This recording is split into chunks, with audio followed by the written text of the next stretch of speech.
우크라이나 전쟁이 수개월에서 수년간 계속될 수도 있다. 블라디미르 푸틴 러시아 대통령이 우크라이나 전체를 장악하려는 야심을 버리지 않았다. 최근 나토 사무총장이 발표한 끔찍하지만 매우 현실적인 미래의 전망입니다. 2012년 1월 20일에 러시아군이 우크라이나의 돈바스 지역에 군대를 보내면서 시작된 우크라이나 사태가 2달도 채 되지 않았는데 수많은 우크라이나인들의 목숨을 잃었을 뿐만 아니라 4,500만 우크라이나 국민들의 삶의 터전을 잃고 타지로 망명을 떠나 하루하루 버티기도 힘겨운 생활을 이어나가고 있습니다. 운 좋게 한국 등 난민들에게 최고의 대우를 해주는 국가에 도착한 우크라이나들도 가족과 고향을 잃은 슬픔에 잠겨 하루하루 지옥 같은 정신적 고통에서 살고 있습니다.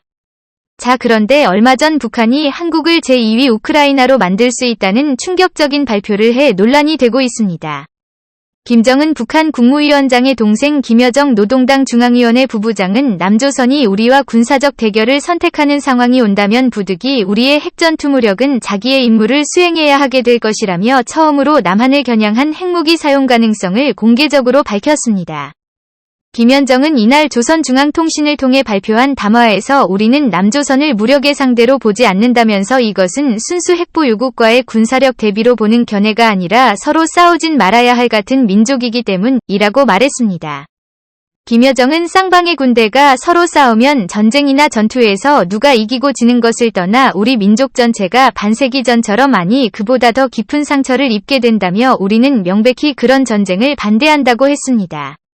하지만 남한이 실수로라도 북한 측이 총알 한 번이라도 견준다면 북한은 한국의 핵을 투척할 수 있다는 것입니다.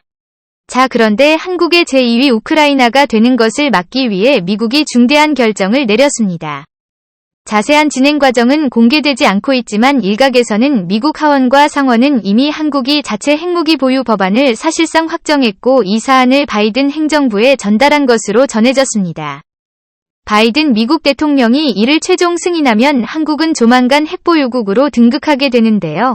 미국 시민들도 한국의 핵보유를 적극 찬성하고 있어 바이든 대통령이 이를 승인할 가능성이 매우 높은 것으로 알려졌습니다. 뉴욕타임스는 최근 설문에서 71%가 핵무장을 지지했다며 각각 우크라이나와 러시아를 지지하는 남한과 북한이 현재 우크라이나 전쟁을 보는 관점은 다르지만 전쟁을 보고 도출해낸 결론은 비슷한 듯하다고 평가했습니다. 이번 우크라이나 전쟁에 남한에는 핵보유국이 핵무기 보유국을 침공했을 때 핵전쟁을 우려한 국제사회가 개입을 회피할 수 있다는 점을 북한에도 자체적인 핵 억지력의 이점을 보여줘 결국 양측에 모두 핵의 중요성을 강조했다는 것입니다. 뉴욕타임스는 다만 한국과 우크라이나를 단순히 비교할 수 없다는 점도 덧붙였습니다. 글로벌 군사력 지수에 따르면 한국은 세계 6위의 군사대국이고 북한은 30위입니다. 우크라이나는 22위에 러시아 2위와 군사력 우위 정도가 반대입니다. 한국은 미국과 상호방위조약을 맺은 동맹이 있는 반면 우크라이나는 나토 회원국이 아니고 미국과 공식적인 동맹관계가 아니라는 것도 결정적인 차이입니다. 지난해 한미 국방장관연례 회의 때 미국은 한반도에서 전쟁이 일어날 시 핵을 포함한 모든 군사적 능력을 동원해 한국을 방어하는 확장된 억제력을 제공할 것을 재확인한 바 있습니다. 즉 북한이 남한을 공격하는 순간 미국은 북한의 핵을 쏠 수 있고 1초 만에 북한 전역이 초토화될 수 있습니다. 하지만 이는 한국이 공격을 받고 난 뒤이기 때문에 아무리 전쟁에서 승리해도 엄청난 인명피해가 발생할 수밖에 없는데요. 이를 사전에 완전히 차단하기 위해 한국을 핵보유국으로 승인하려는 것입니다. 실제로 이미 한국은 승인 즉시에 3개월 만에 핵무기를 만들 수 있는 능력을 보유한 것으로 알려졌습니다. 한국은 플루토늄 5kg으로 100톤 수소폭탄 제조 능력이 있으며 1조 원으로 3개월 만에 핵탄두 대량 생산 공장을 건설할 수 있습니다. 뿐만 아니라 미국도 만들다가 포기했지만 한국이 개발한 궁극의 타격 기술을 신의 지팡이 탄도미사일을 우주로 쏘아 올렸다가 목표물에 정확히 떨어져 핵무기의 위력과 맞먹는 파괴력을 자랑하는 기술인데요. 한국이 신의 지팡이에 핵무기를 장착할 경우 한국은 미국과 맞먹는 세계 최강의 군사력을 보유하게 됩니다. 마음만 먹으면 중국의 주요 도시들을 한순간에 재탕, 임의로 만들어버릴 수도 있다고 전문가들은 말하고 있습니다. 반면 한국의 핵무장 소식을 접한 일본은 난리가 나버렸습니다. 한국이 핵무기를 보유하게 되는 순간 한반도에 자위대를 보내 다시 한반도를 점령하겠다는 일본의 꿈이 한순간에 날아가 버리기 때문인데요. 일본은 실제로 한반도를 다시 점령하기 위한 매우 위험한 계획을 치밀하게 준비하고 있었습니다. 기시노부오 일본 방위상이 북한과 중국 등 주변국의 미사일 기지 등을 직접 타격하는 적기지 공격 능력 보유와 관련해 자위대 전투기가 상대국 영공에 들어가 군사 거점을 폭격하는 것도 배제하지 않는다고 말했습니다. 이는 일본 자위대가 한반도에 군사행동을 할 수도 있다는 의미가 됩니다. 너무나 위험한 발상인데요. 기시 방위상은 16일 중의원 예산위원회에서 나가스마 아키라 이번 민주당 의원이 자위권 발동 요건을 갖추면 상대국 영공 내에 일본 전투기가 들어가 폭탄을 떨어뜨린 것도 적기지 공격 능력 선택사항에 있느냐라는 물음에 배제하지 않는다고 답했습니다. 기시 방위상은 국민을 지키기 위해 마땅한 수단이 없고 필요 최소한의 실력 행사 등 자위권의 발동 요건을 충족하는 것이 전제라고 설명했습니다. 최근 아베 전 총리를 중심으로 이러한 일본의 계획이 속도를 내고 있습니다.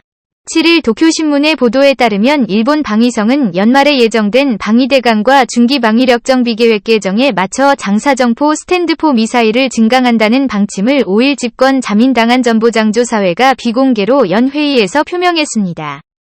스탠드오프 미사일은 상대의 공격력이 미치는 범위 바깥에서 발사하는 장거리 무기를 의미합니다.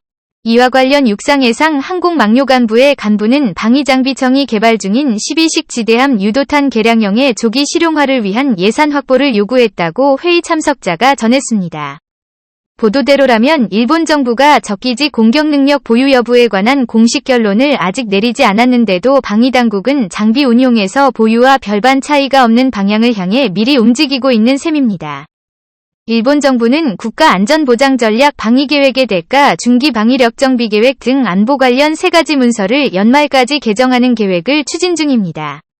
적기지 공격능력 보유에 관한 결론은 국가안전보장전략 등에 반영될 것으로 관측됩니다. 교도통신의 앞선 보도로는 일본 정부가 이들 3가지 문서 개정을 앞두고 실시한 의견 청취 때 전문가 대다수가 적기지 공격능력 보유가 필요하다고 밝혔습니다. 북한과 중국의 위협을 억제한다는 것을 핑계 삼아 한국의 자위대를 대규모 파견하려 하는 것인데요. 한국의 핵무기 보유 승인이 최종 확정되는 순간 한국과 일본의 상황은 완전히 뒤바뀌게 됩니다. 사실 일본도 핵무기 개발을 시도한 적이 있습니다.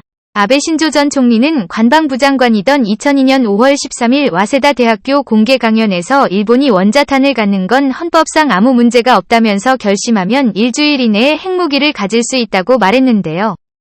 중국 언론들은 후쿠시마 원전 사고 당시 일본이 미국의 지원을 거부한 이유가 바로 후쿠시마 원전에 핵무기를 은닉한 것이 발각될까봐 그런 것이라 전했습니다. 곧 한국은 합법적인 핵보유국으로 등극하고 일본은 평소의 도둑고양이처럼 몰래몰래 핵개발을 하는 그런 상황이 만들어진 것이죠. 오늘도 감사합니다. 최고로 멋진 하루 보내시길 바랄게요.